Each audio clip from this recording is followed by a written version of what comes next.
Alright guys, welcome to... This is actually the fourth ever podcast that we've done, Shaya. It started when? Fourth ever podcast that we started January 5th, I think. So we're doing like one a week. Basically. Okay. So you are the number 4 guest. And as I've actually said to the last couple, and you know Chris Ricks. Right. But the last guy, I said to him, you're going to remember this moment when this is the biggest podcast in the world. The Edward Hutchinson podcast we're calling. And I'm on the ground floor. And you're on the 4th. You're basically like one of the early startup investor, like first employee. Do I get ownership stake in this? Or if it's good enough, Okay. We'll see how it goes. But anyway, guys, welcome to our weekly we're going to call it? I think we're going to call it the Edward Hutchinson podcast. We're trying to do it weekly at the moment. But today we're actually joined by a really interesting guy who actually I think has got a bit of a different take on probably normally the content that we put out there on our profiles. So we're joined today by Shaya Braverman, I should call you. Which do you prefer, Braverman or Braverman? Well, my name is Braverman. Braverman. Okay, so then you should prefer that. So, yeah, okay.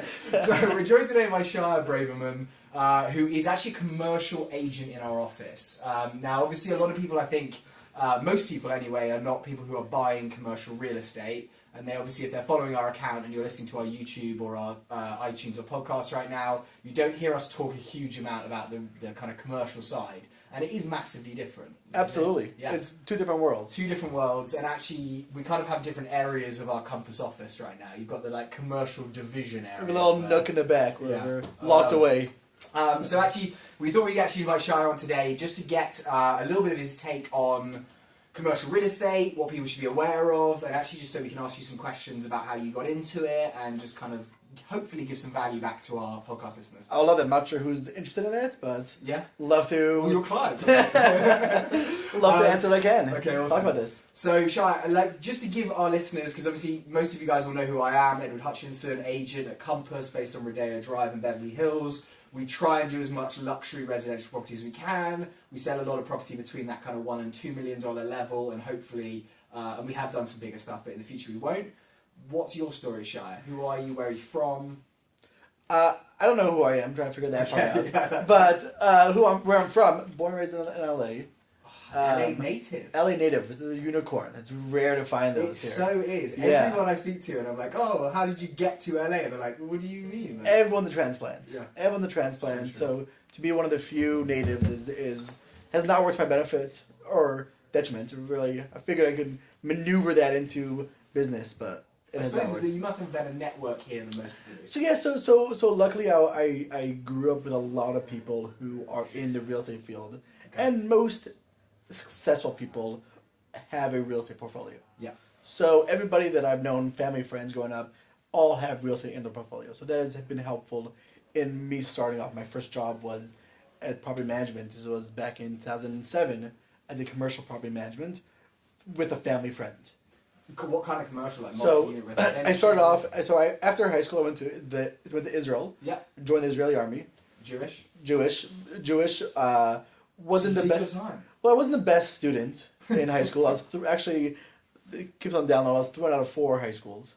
Thrown out for in LA. In LA, I wasn't the best. And then I went to Israel and I grew up Orthodox, and in the Orthodox path, you go to Israel for a year of studying in something called yeshiva in Israel, and then you come back and work. And I went to yeshiva, and I got thrown out of yeshiva, and I was sort of struggling, trying to figure out what to do, and I was bored. One day they called my dad and said, "Hey, Dad, I'm joining the Israeli army." Isn't that something? There is something in the Israeli army where if you're born in Israel and you're living there, it's a mandatory draft. So everyone at 18, male or female, must join the army or do community service for 2.5 years. If you're Jewish, you can volunteer.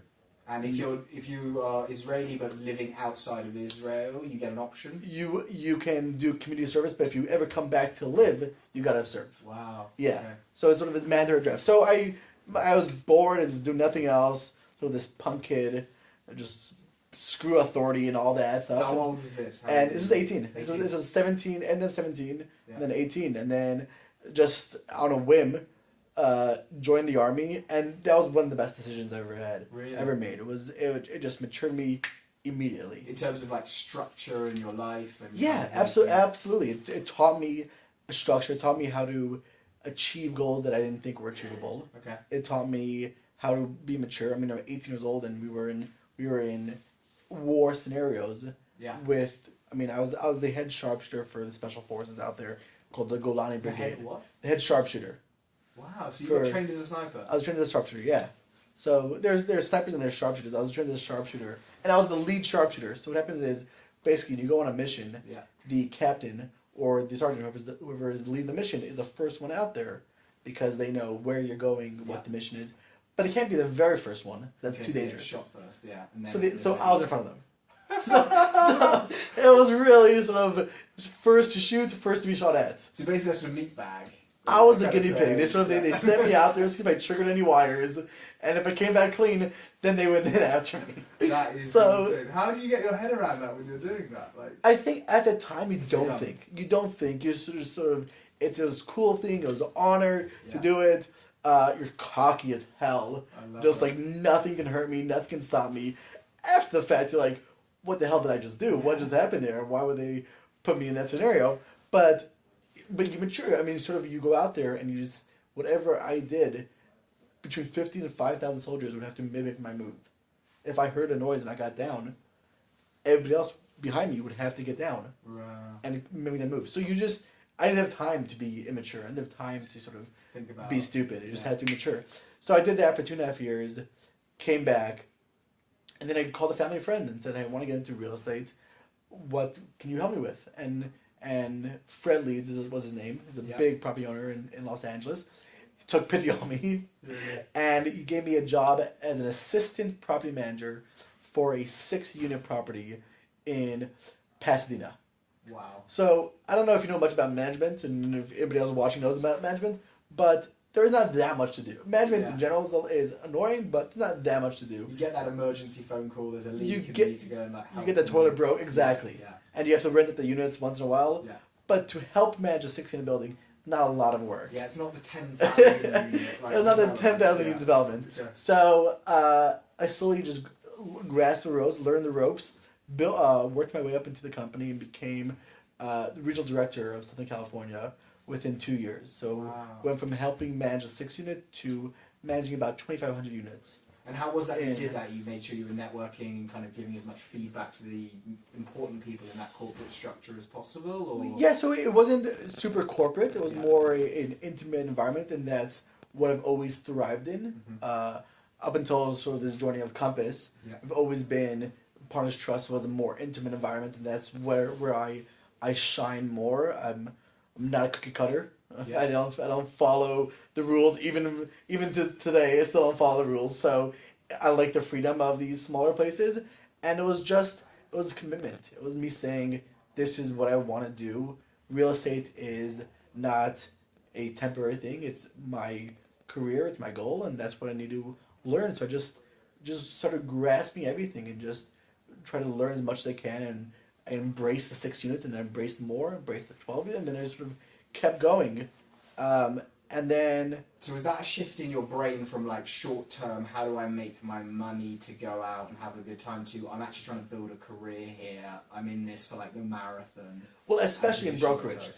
In the property management, it's still a job, right? I mean, eventually I left the company, and we'll get into that later, but one of the reasons was I sort of had topped out. I wasn't making a lot of money, but it was the president, the vice president, and then myself. And so you were like, where do I go? Where do I go from there, right? So that was still a job. When I went into brokerage, it was a career shift. Yeah. Right. Last year I did about $8 million of business with one client who I met 6 years ago. Wow. And he kept the relationship with 6 years ago. Yeah. I did a deal with him 6 years ago. Did nothing in between. Wow. And then last year I did $8 million with them. Right. So it was that career decision. It was saying, I need to stay in front of these people, because it's not what can I make today, but it's what am I going to make in 6-10 years from now. 100%, because actually we get a lot of that, because obviously we put out a lot of content on Instagram, and there's a lot of people who kind of, I think, aspire to be an agent because they see $1 million listing and they see the closings and how big the commission checks are. And I feel there's a huge amount of people that get into real estate, get their license, and 6 months in, when they haven't done a transaction or they've done one lease of a $600 a month like property, and they're kind of thinking, what's going on?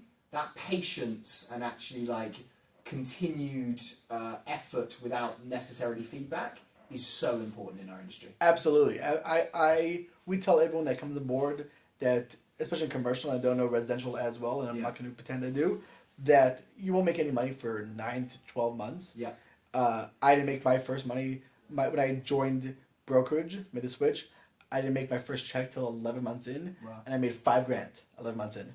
So, there were so many times between that first where I was like, is this really? I mean, I'm seeing people making money hand over fist and investing in brokerage, and I'm just trying to scramble, and it was just that long-term play. I was just saying, this is what I'm in, this is what I'm doing. These are people that I'm going to be dealing with for the next 20, 30 years. Yeah. And just stick with it. Because actually, yeah, it is. It's so many people are like, oh my God, I'm going to give up and I'm going to go back and get my old job. And I feel like that is the teeth cutting of being in real estate in the US, and especially in major cities. 100%. And as soon as you have that 1 foot in, 1 foot out, you won't make it. There are over 10,000 agents in Los Angeles. Yeah. Right? They're all competing for if they know there's a deal out there, they're all going to fight for that deal. Yeah. So if you're waiting tables or which nothing against that, I did that when I wasn't due. Well, but if you're not fully committed to it and you're not making this your life, somebody else will take it from you. Yeah, 100%. So you gotta fully go all in. And then I always remember that stat, where they kind of tell you as you're going through getting your license, which is almost like 90% of the actual business is done by 10% of the agents. Correct. There's a huge amount of people that have their license and do it as a part-time little role, or like to say they're an agent, but actually don't ever really do anything. Right. And I think it's more common in residential a lot of people get the license to help a family member or a friend do a transaction. Yeah.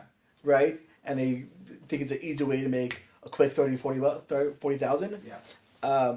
And then they get excited from that little taste, but have no idea how to further the business. Yeah. And go from there, and then they fall off. Yeah, definitely. So I think the commercial, luckily, it's more of people know it's a commitment. Yeah. No one's really saying, hey, my uncle wants to sell this apartment building, so let me quickly get my license first. Yeah.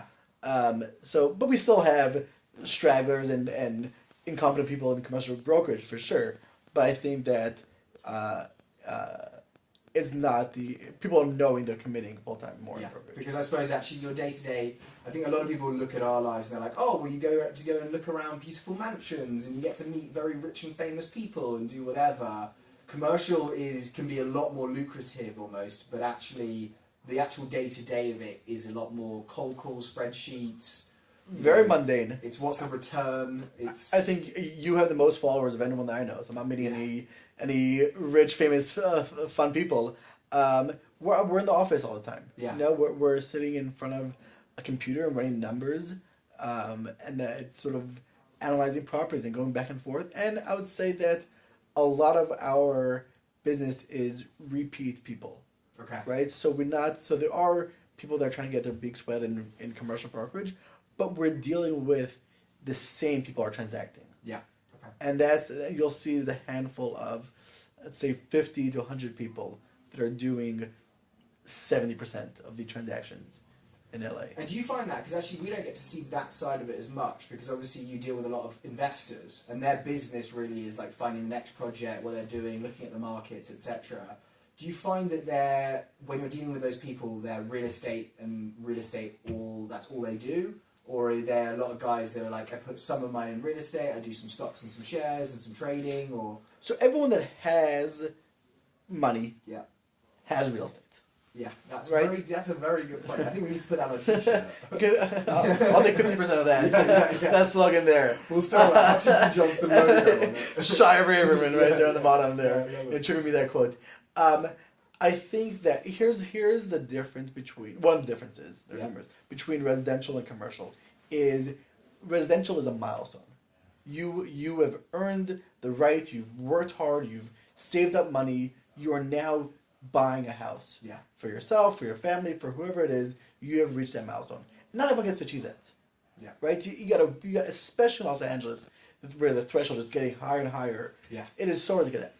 If I show any person, in theory, a deal and say you can make this amount of money on a deal, you want to invest. Yeah. Everybody wants to break into and wants to make money. You're not necessarily making money on a house. On a house, you're living in it. Yeah. You're enjoying hopefully the property increases in value, Yeah. but you're enjoying the house itself. Whereas investment, everyone wants to make money. You want to get out there. So people trying to get into it, the ones that are on that second level are the same investors that are just focused on that. Okay. The ones that are passive are one of two people. You're either super hungry, so you're going to cut your teeth on these dirtier deals where these big investors, there's not as much return for them, right? For you and I'll give an example, and I'm sort of going on a tangent here, but I'll give an example. I just sold a property on North Clark for $2.7 million, an 8-unit property. We bought it in December. We relisted it. We hit the market for 3.2. Did anything to it, or just we vacated five of the 8 units. Okay, and for anyone out there that's listening, that is a big issue that we have actually in LA. A lot of the time is tenants' rights in terms of if they've been in a building, especially when it's rent controlled. To try and evict them, you need a reason to do it. Absolutely. You need a reason to do it, and so if there's not, a lot of value in doing that. A lot of value in it. If not, people are really, it hurts your bottom line because you can't increase. There are other states that don't have rent control, and I don't know what the listeners know about rent control as much, but anyone that rents know that you're limited to about 3 to 6% of how much you can raise the rent per year. So there are people that are in buildings for paying $300 for a 1-bedroom, a 2-bedroom, right? So landlords, because they've been there since 1974. So landlords want to just go and capitalize. But my client will make, after commissions, after everything, pay out the tenants, he'll make $300,000 in about 4 months. Which is pretty good by most people's standards. I'll take $300,000 in 4 months. 100%. You go, no question about that. However, these bigger investors in the top 100, right? That number, the amount of work that my client has to do for it. It's not worth their time. It's not worth their time. Okay. Right? So they're transacting these larger deals with these much more higher returns, but there's some money to be made for the smaller guy. Right there. And then those are the two extremes. And then there's the medium level, which is this passive return. Which is more these triple net properties or these fully rented, nothing to be done, just sort of park and play money. It's literally like you're buying something that's already returning a certain amount. You're not really having to like lease them or anything like that. I had a client in December that bought a coffee bean on 3rd Street and Martel. Okay. It was a coffee bean. It's a furniture store and then offices above. He bought it for $8 million. Right?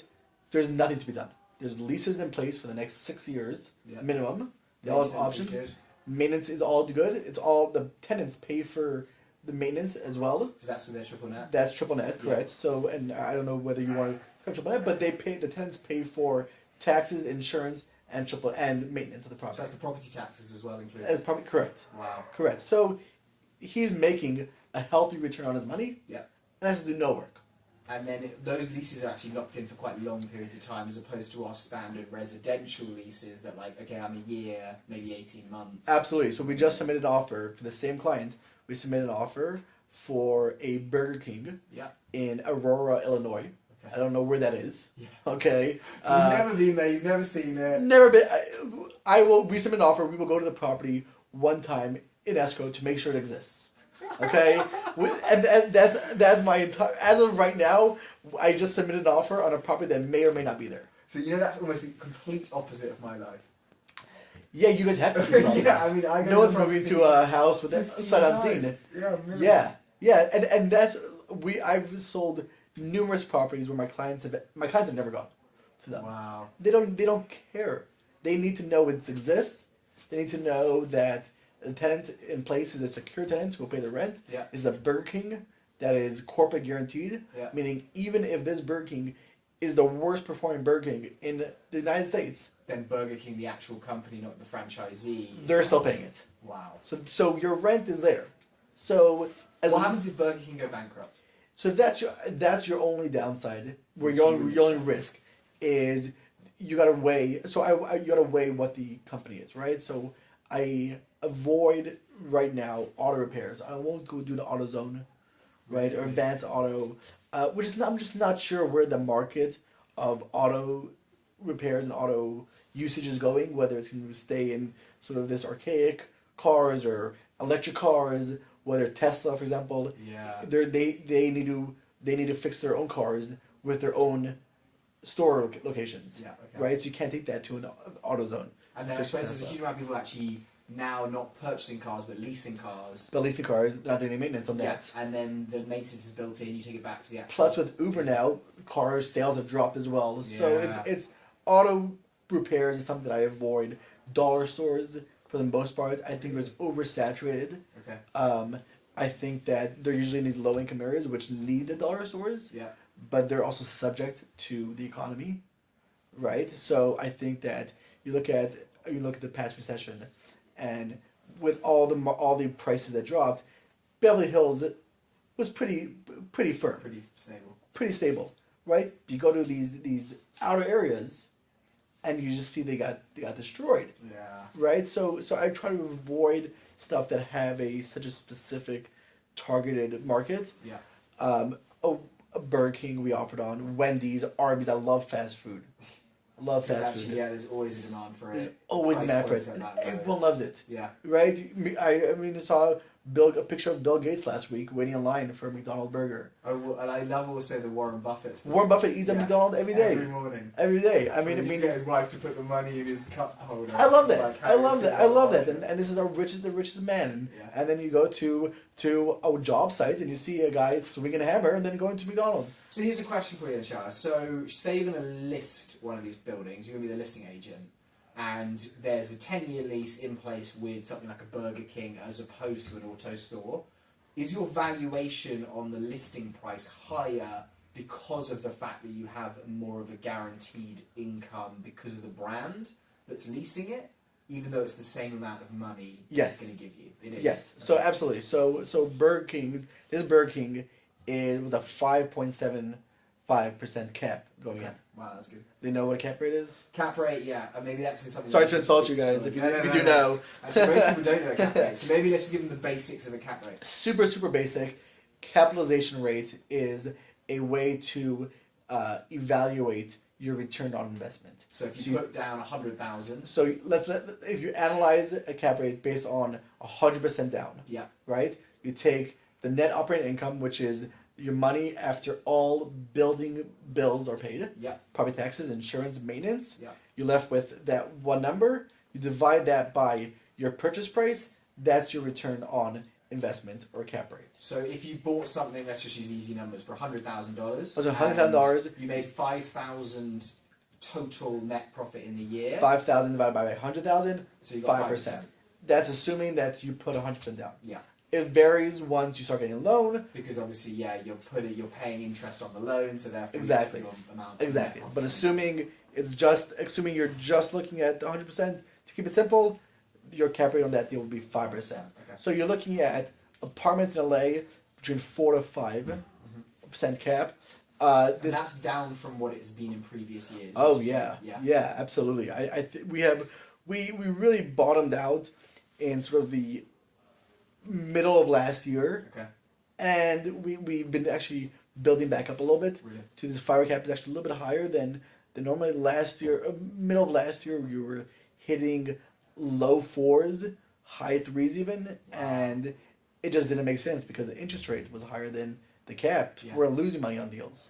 Well, I remember actually, because London, I think, is actually a bit better still at the moment than it is in LA in terms of cap rates. But that's pretty rough out there. Yeah, but all of my investors, whenever I would look, and obviously we would be doing, buying a rental property, and it'd normally be a flat or an actual house. Yeah. They would always kind of say, look, if I can make 5% a year back on my money, i.e. in 20 years I'm going to have what I've spent back, I've made the full amount, plus I've got this asset that's appreciated in value. Exactly. That's kind of where they were happy. Plus the tax depreciation every year, the tax write-off, and all that stuff. Exactly. So that's sort of what we go based off of. And back to your question, I would say an AutoZone would go for probably a mid-6 to high 6 cap rate. Okay. Whereas we're at a 5 3/4 cap rate for this Burger King. Okay. So there's definitely a difference there. But also, one last thing to consider is with these triple net properties, for the most part, and this is a generalization, is what you're putting in price-wise is what you're getting out. Okay. You don't see the jump in property value, right? Because it's just based off the lease return. Yeah. So you make a much higher return monthly. Yeah. But you buy a property in LA, the odds of it increasing value is exponentially higher than buying a triple net property out of state. Okay. And I know you have another question, so I just want to finish this quickly. Is something to be aware about triple net properties. The less lease term on the deal, the worse the deal is. Yeah. Okay. So less security. Less security there. Yeah. So in theory, there's that sweet window, but beware of what you're going to make sure that you can replace the property in case they move out or whatever. Okay, I literally I could ask you like 100 questions. We could have a whole other podcast just on triple net properties. And actually, if you guys listening right now do have any specific questions, would you be able to like provide an email that actually someone could send you an email? Absolutely. I just did this recently for a client who's in the entertainment business who wanted to get himself and some of his clients into investment, and I sent I'm pretty in-depth, maybe a 8-paragraph email breaking down the different types of terms that we just discussed, like cap rate, GRM, which we'll get into, we don't get into, but that's in the email, and then the different types of investments. So I can forward that along to anybody that would. You need to put that up on LinkedIn as well. Okay. I just think right now. Right. I just think almost like putting that as an article on LinkedIn would give so much value to so many people in that environment where people are really thinking like business and investment, and actually the amount of times that we'll like walk over to you guys and your commercial little. Well, if you recall, back in Partners Trust, I went around to different offices and taught a class on triple net properties. So this is sort of what I've been doing for 10 years or so. 10 years, God. Scary, for 10, God, for 10 years, this is sort of my bread and butter, and glad to share the information with anybody that's interested in more. Okay, so we'll give you guys Shaya's kind of contact information at the end, and if they wanted to drop you a quick email, what would it be? Shaya at bravermancre.com. And that's SHAYA. SHAYA at BRAVERMANCRE.com. Also find me on Instagram at Shaya Brave. Shaya Brave, because he's brave. What's up? I love it. Okay, guys, so let's get into some of the questions actually that I wanted to just get done today, because actually there's a huge amount. I'd just like to go into like you being a sniper and all of that, but I think we need to try and think about our listeners right now. And we'll come back and do part 2 a different time. 100%, I'm excited for that already. So obviously we've kind of gone through the differences between commercial and residential, because I think a lot of people listening will have heard me talk about residential a lot. Were you ever tempted by that side of it, the residential side? No. Why not? That was a very good answer. I was ready to go. I assumed you would ask something like that. I am not. Here's what, and this is me analyzing residential from the outside. Yeah. So I have not done any residential. I don't want to. I try to stay in my wheelhouse. When I have clients that who I've sold deals with ask me to sell a house, I will refer it to a residential agent. To who? Sorry? To Hutchinson Johnstone, for sure, is who I refer to. And you all should use Hutchinson Johnstone. Okay, no question about that. Quick plug, Shaya Braverman's endorsement right here at 2:30 on. I love it. But from the outside looking in, as we said before, I'm a numbers guy. Yeah. I am an analytical guy. I'm a little bit of an asshole. I can be a little bit of an asshole, and I can't entertain people's emotions or whim. Yeah. And for me to send somebody a property and a quick sort of numbers make sense, numbers don't make sense, yes or no, is more up my alley than, as you said, you have to go to property 15 times and hold their hand and teach them how they can take a wall down and put a living wall over there and paint a different color and where the kids will grow up in the school. It sounds bad. I just don't care about that stuff. No, 100%. And actually, like, I talk about it quite a lot on our content, is that, like, I feel like our job is actually, like, half real estate agent, half counsellor. Absolutely. Where I'm a therapist holding someone's, like, hand through a very stressful period of time.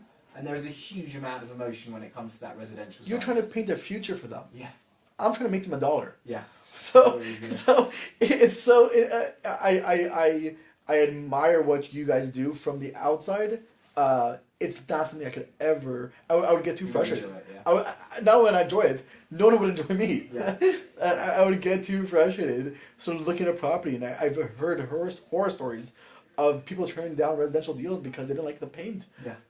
And paint it. Yeah. Like it's mind-boggling. Sorry, mate. So- Don't even want to start on this. We'll go down the whole staging next side of like, oh wow, someone walks into a property. I can't imagine what they want to put in there. So you have to paint a picture of like someone else's fake You have to furniture spend money Yeah. to paint the picture. That's crazy to me. Yeah. No, That's exactly. so. To answer your question. So what about with that? So when did you realise you were a numbers guy? Was it at school when you were kind of thinking, I enjoy maths and kind of spreadsheets or science, or when were you kind of? So yeah, in my numerous schools, Yeah, yeah. math, English, and history were my subjects. Okay. Hated science. I don't understand science. Yeah. Doesn't make sense to me. Yeah. I don't think it's real. We can now Google it on your phone. I can now Google it. Wikipedia is my science, Yeah. sort of my thing. But math, I think math makes sense. Math's universal. Yeah. Right? Math makes sense to everybody. Numbers don't change based off where you are, what you are. You just need to readjust them on a location. You readjust what you're looking for as a return. Yeah. But the numbers don't change. And that's something I can wrap my head around. Because I suppose actually that relates really well to actually you being an international person with your family from Israel originally, living in LA. There's no language or needing to learn anything when numbers are there. Well, my family's from LA. I Okay. volunteered. It was completely volunteer. I went to Israel on my own. So But where is there a history of any kind of hereditary coming from Israel to No. America at some stage? no. My dad's family has been in the States for numerous generations. My dad's mom was actually assistant attorney general to Jimmy Carter. Wow. Yeah, so he That's has a really little awesome. pedigree over there. Yeah. And then my dad went to Yale, and then I got thrown out of yeshiva.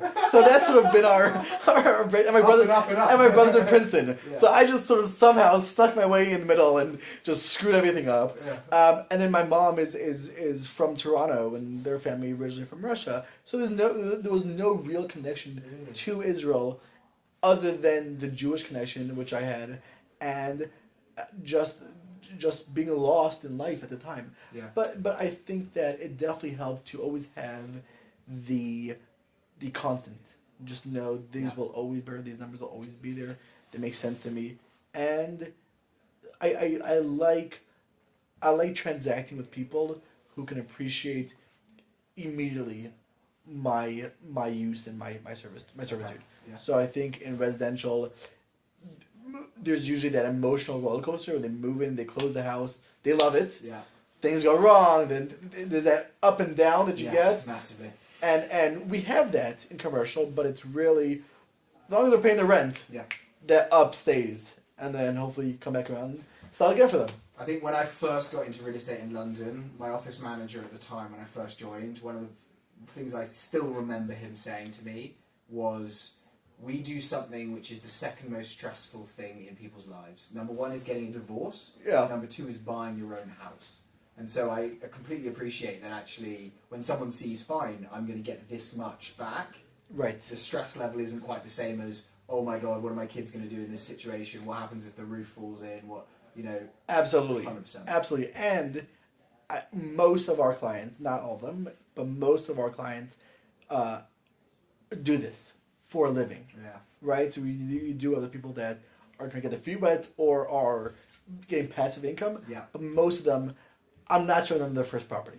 Yeah, so they're Right. experienced and They're not, experienced. they trust you. They know the risk. They trust me. They Yeah. know the property type.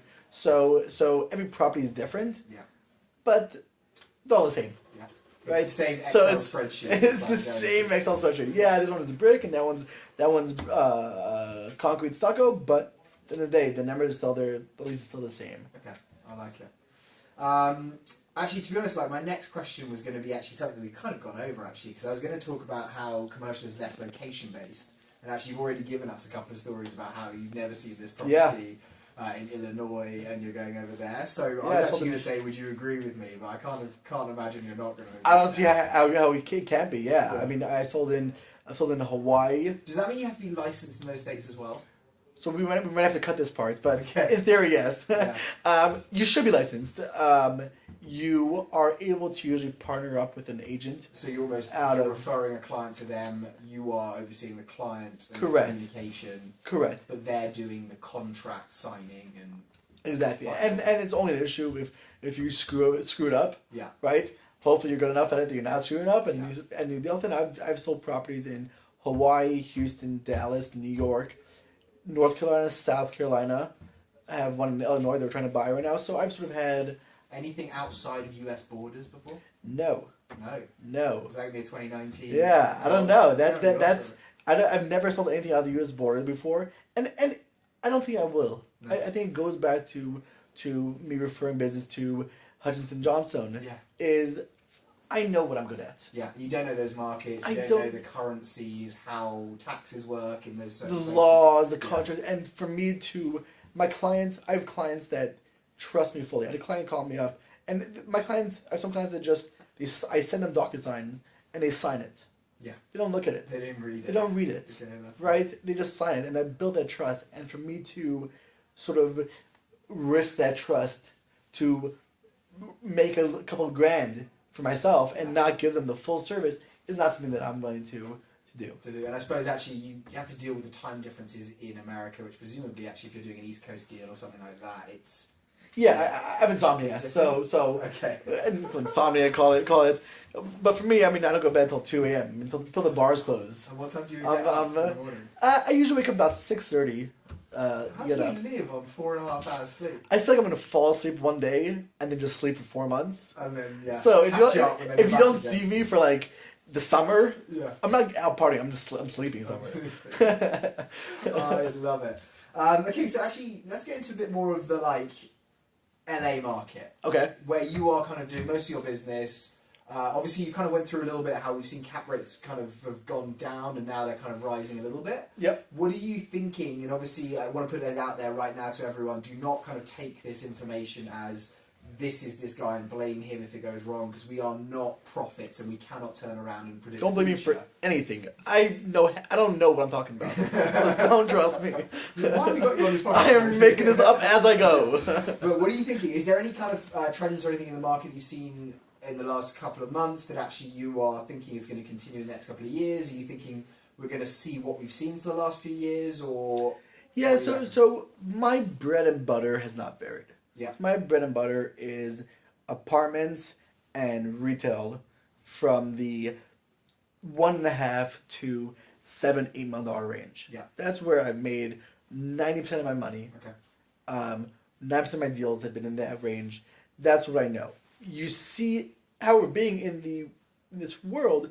You see the trends of creative office, shared office is just exploded. Yeah. I mean, WeWork and then these sort of tech companies making Los Angeles the new Silicon Valley. Silicon Beach. I mean, because Silicon Beach is such a small part. Look at Google leasing out West Pavilion, right? And Facebook, downtown LA and Hollywood. Yeah. I think there was an article recently on the Real Deal. There's over 3 million square feet of space is occupied by the 5 main tech companies. Google, Apple, Amazon, Facebook, and might be one more. That's insane. Over 3 million square feet of office retail in Culver, Santa Monica, and Hollywood. And that's crazy. Yeah. So paying an insane amount of money to rent it. And paying an insane amount of money to rent it. Yeah. So it's that trend. Oh, Netflix was the 5th one. Really? So that's above my pedigree. Yeah. Right. I would love to have. West Pavilion repurposed the whole office and made it turn the mall into creative office. And be leased out. I would love to have done that. CBS Studios sold on Fairfax, and that's going to be stay as part of it as studio, and this is going to be converted into creative office and apartment. This is something I dream about. Yeah. Right. I have not hit that $700 million, $1 billion sales yet. But that's a trend that's continuing. In my field, the co-living Yeah. has taken off, as well as smaller offices repurposing. Yeah. Sort of converting these cool spaces and making that into places to work. So that's where I've seen the trend for that. And you think probably over the next couple of years that just continues, maybe at not quite as an accelerated rate as we've seen, but actually... Yeah, everything in the beginning sort of gets this burst. Yeah. And then it evens out. And look at the marijuana burst, right? I mean, I sold some properties, some warehouses in Long Beach. And 3 years ago, warehouses in Long Beach were trading for $150 a square foot. Yeah. 2 years ago, they're trading for $650 a square foot. That's insane. Now they're trading for about $300 a square foot. Wow. So it's kind of had that spike now. It's come down. It jumped like crazy. It almost reminds me of like cryptocurrency, what happened with that. So luckily, I made a little buck on the cryptocurrency. But just like that was that it was inching up and people were seeing it, and then there was influx of money. Yeah. Skyrocketed and then leveled back out. Yeah. And now we're sort of where it will be. So I feel like that's just a human trait, weirdly, isn't it? It has Human to be. beings, like, we look at each other and what everyone else is doing, and when it's a new, exciting I might do a thing- podcast next. Yeah, no, Like I'm sure. looking around, I'm seeing what's happening here. I might steal it. I might do that next. You're like, who's this guy? He's not saying anything that's valuable. All the good stuff's coming out of my mouth. This is completely this is gold right here. Yeah. So this might be my new thing. Right. But I think people see what's happening, see the trends. Yeah. You see where people are making money, and obviously everybody wants to jump on board, and then eventually catches up and it bounces out. And weirdly, I actually think, and we see it in residential a lot as well, there's also the other side of that, which no one wants to be the first person. Right. No one wants to walk into the open house and kind of think, oh, well, this seems lovely, but hold on, if no one else has offered on it, Right. is it actually as good as I think it is? The first person that jumps in, and then you kind of have, it's almost like wolves and sheep kind of situation. Absolutely. Yeah. Absolutely. That definitely happens. And it's frustrating sometimes as a broker Yeah. to try to tell your client, this is the next step. This is where it's going. Yeah. And we don't have the funds to purchase properties ourselves, Yeah. at least at this point for the ones that we're talking about. But I'm trying to convince my clients, this is where it's going. This is where the trend is going. You got to dip your toe in. Yeah. You got to be the one to. They'll follow you if you're good enough. If If you're good enough to start. Yeah. And what about that on that, actually? Because I was going to ask you about that. Do you invest in property yourself because you know it and you have kind of the information, the skill set regularly, or is that something you see yourself doing in the future? Yeah. So luckily, I've been lucky enough to invest in a couple of triplexes Yeah. in different parts of LA, as well as pull my commission back into deals, and that's something that I enjoy doing. Is deals that I believe in, is I will invest with my client into the deals. I love that. So that's something that really it shows both the client that I believe in this deal. Yeah, because I'm not just trying to shove you into a deal that's not going to make you money. Yeah. Because I'm putting my money back into that. You know what I love? That analogy just pumped into my head, which is people have always asked me, because I've gone skydiving and bungee jumping, they're always like, oh my god, skydiving or bungee jumping, which is scarier and which is worse? I'm always like, to be honest, actually skydiving is a lot less scary, because the guy who's actually packed his own chute and he's got you attached to the front of him, He's doing the work. he's at risk as well. Yeah. Oh yeah. He's So doing it well. he's Yeah. a professional. He's doing it himself, and you trust him, and you're like, so it's Correct. kind of a similar That's the situation where you're actually like throwing your own. We're in this together. Yeah. We're in this together, and I'm not going to risk my own money for something that I believe in. Yeah. 100%. So I try not to make a habit out of it for everything. I do need to make a living. Yeah. I do need to make my commissions and Pay your bills. pay my bills. Yeah. But I try to put about 2-3 deals a year is what I will try to invest back into it. And I love that, because actually I see that just play out in that long-term marathon game of when you're 80 and you've got like little investments in all these projects across LA. And they're minimal. It's 5%, 3%. Yeah. They're minimal investments.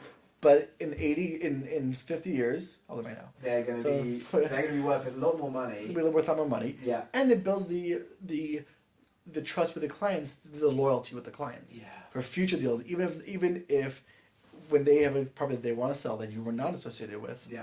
they have that relationship of trust with you, that they will trust you to do what's right for them on other deals. So do you see yourselves always being a commercial broker, kind of focusing on what you're focusing on now, but just scaling it and getting higher price points, etc.? Or do you see yourself becoming your clients and investing eventually? Yeah, I think I will always have my hand in brokerage. Yeah. I love the intricacies of deal making. Mm-hmm. I love how every deal is different. Yeah. Every deal has its nuances. Every deal has its headaches. Every deal I go home and drink myself to sleep. Okay, and every deal. If you sleep. If I sleep. For those 3 hours, I drink myself to sleep. But every deal is exciting. And I don't, even when I have these larger ownership stakes, I see myself always having a role in brokerage. Okay, I like that, because I suppose actually I look at a lot of the developers, the luxury high-end developers that we use, and their knowledge base of the market, they basically are agents. They just don't kind of have the time, and they don't have like that ability, but their knowledge is kind of very in line with where ours is. Right. So actually, I kind of feel like being able to always keep your hand in it is massively valuable. Absolutely. Plus, I get early opportunities to see deals. Yeah, 100%. Before other people. Yeah. So when some people see deals, they've been shopped to numerous other people. I get this first look. Yeah. I get this sneak preview. Yeah. Of deals. So that's too invaluable to pass up. Yeah, I love that. Okay, so let's maybe we're going to finish off in about 5 minutes. Okay. Because actually we're kind of running up time here, because I literally could sit here for. I have so much to talk about. I'm sorry, guys. And I've got a little bit of training to go do some compass stuff in a while. But I wanted to actually just think, right, so the listeners that we've talked in front of today, and they're listening to the podcast right now, they've kind of heard about you, they've heard about the differences between commercial and residential. They may have done. I don't know. I'll have to look back through the videos and see if I've ever had a rant. But what I think we could really try and do is actually just give them some value in terms of, even if right now they're not ready to buy a property or to become an agent, whatever that is, I'd like to just give them the value if that is what they see themselves doing one day, even if it's the self-awareness that actually that's not for me. If someone who's listening to this right now is thinking, actually, you know what, I want to start investing in real estate, what would be your best advice to kind of someone who's just starting out? So, a couple of issues. Apart from finding an incredible agent called Shaya Braverman who they can use to represent them. And cut. We're done. Well, a couple of an issue that we've had with investors is obviously when we had the recession and then building back up, you were seeing these tremendous returns on deals, and a lot of investors got in this mindset of that's normal. That's normal, and I'm gonna wait this out and go back to these prices, and we're never gonna see these prices again, no matter what occurs with any future dip and any future correction, whatever we may want to call it. The prices that we saw in 2009, 2010 are inachievable again. Yeah. They won't happen. So you need to rethink your investment strategy and accept what the world we're in right now. There's money to be made. Yeah. My clients are making money. There's money out there waiting for somebody to come in and pick it up. So what I advise, for myself, when I got into brokerage, it was an easier transition because I had the property management background. Yeah. Okay. So I knew about real estate. Yeah. So the first thing to do is call up a broker, call up Ed, call up David, call up myself, learn about the deal. Come down, talk to somebody for half an hour.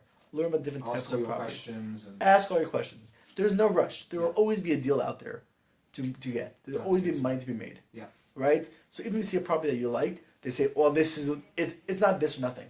Yeah. There's something else around the corner. Yeah. Make sure you know what you're getting yourself into. Yeah. Make sure you have that cushion. Make sure that you're not putting all your eggs in one basket in the EMD, in the earnest money deposit. Make sure that you have the money for things happen. Safety net. You had it in it. Roofs go bad. Plumbing, water heater bursts. Property management. We get an earthquake. We get an earthquake. 100%. Right now it's raining outside and roofs are leaking. This is the landlord's worst dreams when it rains for 3 days straight. They know they're getting all these leaking calls. Because those flat roofs. Because these flat roofs are just sinking down. So build that up and know and trust who you're working with. Okay. Trust that if somebody's doing this, we are relationship driven. Yeah. Our clients come back to us and buy more deals. We sell the deals for them, they make money, and they buy more with us. Yeah. We are not here to make that money tomorrow and then never talk to you again. Yeah. We are here to transact with you over and over and over again in the future. So learn the market, save some money for your down payment. Don't spend all of that money because you need that safety net. And would you say kind of investing in an area that you know is advantageous to start with? So definitely, I think if you're going to do the more active investment of not a triple net, but where you want to be involved with the property, you got to be within an hour driving of where you are. Yeah. So I have clients that sort of call me up and say, "Hey, I saw there's an apartment building in BFE in Bullet City, Arizona, Yeah. right? And you can make 8% return on your money. I think we should let's make an offer." No. No. There's a reason why it's 8% return Yeah. in Bullet City, Arizona. It's because in 3 months doesn't mean nobody's living in your apartment. Yeah. So you want to be able to be close enough where there's an issue you can go over there. Yeah. Right? You can touch your property. It's exciting to walk by, to take friends and be like, I own this. I own this. The coffee bean that my client bought, my client has meetings at the coffee bean once a week with his friends. Because he wants to be able to He wants to say, this is my coffee bean. Yeah. This is my... And he doesn't get a discount on coffee bean. It's coffee bean. Well, he doesn't get anything there. But he likes saying, pointing to the brick, saying, I own this. Yeah, that's so true. So you want to be somewhere that you can learn the market and you learn the area. So you learn where you are, and then you can expand outward. Okay, I love it. So if you guys have any other questions about that, reach out to Shaya, because actually I really think that Shaya at Braverman, BravermanCre.com at Shaya Brave.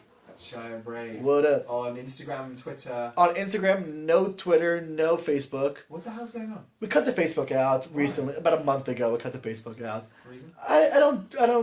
I mean, I know I'm giving up my privacy for everything, but I feel like it's been a little scandal ridden as of late. So Well, I would say though, actually, maybe not Facebook necessarily, because they're owned by the same company. We've got a prediction that I think Instagram is going to drop off significantly with organic content, and eventually will do what Facebook has done, where it kind of ages up. You know what I mean? think that's true. Yeah. Yeah. And I don't know the timing on it, but what we're really trying to do right now is spread our content across LinkedIn, Facebook, Twitter, Snapchat, everywhere. Plus, if you guys have any ideas for like a new app that we should make, I like that. we're all ears about that. Let's do that. Actually, I just don't want to be at the mercy of Instagram. I completely agree with that, and you sort of need to spread everywhere, especially with you creating original content. Yeah, definitely. For all of us, been trying to disperse that. That's important. Okay, so we're going to finish off, Shah, with actually another just kind of what would you recommend? Obviously, a lot of people out there are very fortunate that they'll get to the point in their lives where they can invest in property, but there's probably a lot of people out there kind of hearing what you've just said and thinking, that sounds like something actually I'd really enjoy doing. What, if someone out there is listening and they're thinking, oh, I'm finishing college or I'm leaving high school, I really want to actually get into commercial real estate and I want to be doing what Shaya's doing and at the level that he's at in 10 years. Is there any kind of lessons that you've learned through your processes or anything where you would say, hey, do that, pay attention to that because I understand you? So I've figured out that in commercial, and I don't know residential, so I'm talking about commercial only, is you learn on the job. Okay. Right? Everything that when I studied for my real estate exam, but I didn't study for it. I actually forgot about the real estate exam until the night before, and then I'm like, oh shit! And then I started studying, my computer crashed, and I couldn't study for it. Somehow I passed it. Doesn't make sense. I think there was an issue with the computer. They somehow passed me. I don't get it. But I've never once referenced what I've learned in my day-to-day life. So do not do the test and think, right now I'm an expert in real estate. You are not going to do the test and think you're an expert in real estate. You will learn that from the job, partner up with a senior, find somebody who you admire their work ethic, you admire what they're doing, and partner up with them. The first year or two, you'll be under their wing, you can go with them to meetings, you'll be making the calls. I still make cold calls myself. I'm still making 20, 30 cold calls a day. But junior agents, I started off making 100 cold calls a day. So 100 outbound cold calls a day. 100 outbound cold calls a day. Yeah. You try to get 10% of them to not curse you and hang up. Yeah. Out of those 10%, you try to get another 10% to agree to either a follow-up or a meeting. Yeah. Out of that, maybe 10% will agree to a proposal. Yeah. Then maybe 10% will agree to sell. And then hopefully 50% of those actually sell. Yeah. So the numbers are skewed against you. But you just gotta persevere, you go at it. It's a commitment, it's a long-term job, it's a long-term career for you. You partner up and you learn on the job, you pick it up, invest in, well, if you can, invest yourself. You learn as an owner what they are, what you're looking for, what kind of return you want, what small things increase property value. Yeah. Right? Hardwood floor, different windows, what's the smaller things, and then just slowly build your way up. So actually, the mentor kind of ship is really important. Absolutely.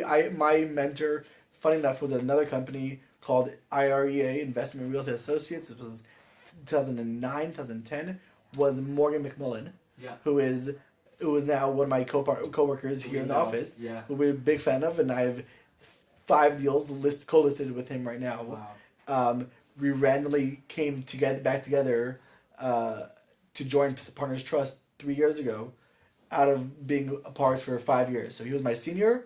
I left after a year and a half, went somewhere else for 5 years, and then we rejoined back together. But having somebody who sort of will teach you the ropes is super important. So I suppose I always think about it like it's all well and good doing a course in commercial real estate or whatever it is, but you really don't see and learn as much of the day-to-day of what someone really is doing to be successful unless you get as close as you possibly can to that person and follow them around. If you call an owner and start quoting these professional quotes to them, they're going to laugh at your face. Because they've heard them 25,000 They've heard them 25,000 times. You want to, it's a personal relationship with them. Yeah. So the real estate is really secondary to what we're doing even. Do you ever, and this is maybe a thing, because I think from what you've just said, if I was sitting there listening, I would be thinking, right, I've got to have pretty thick skin. You know, I'm putting out 100 outbound phone calls. I've got to be used to people telling me to go away. Oh, yeah. And you've got to maybe not take that on board and go to bed. I mean, you don't sleep. So maybe that's one of the main reasons why a lot of agents fail is you get so much rejection. Yeah. And it's rejection, in residential you're sending a lot of letters, right? You don't see the rejection. No. You don't get a call back, right?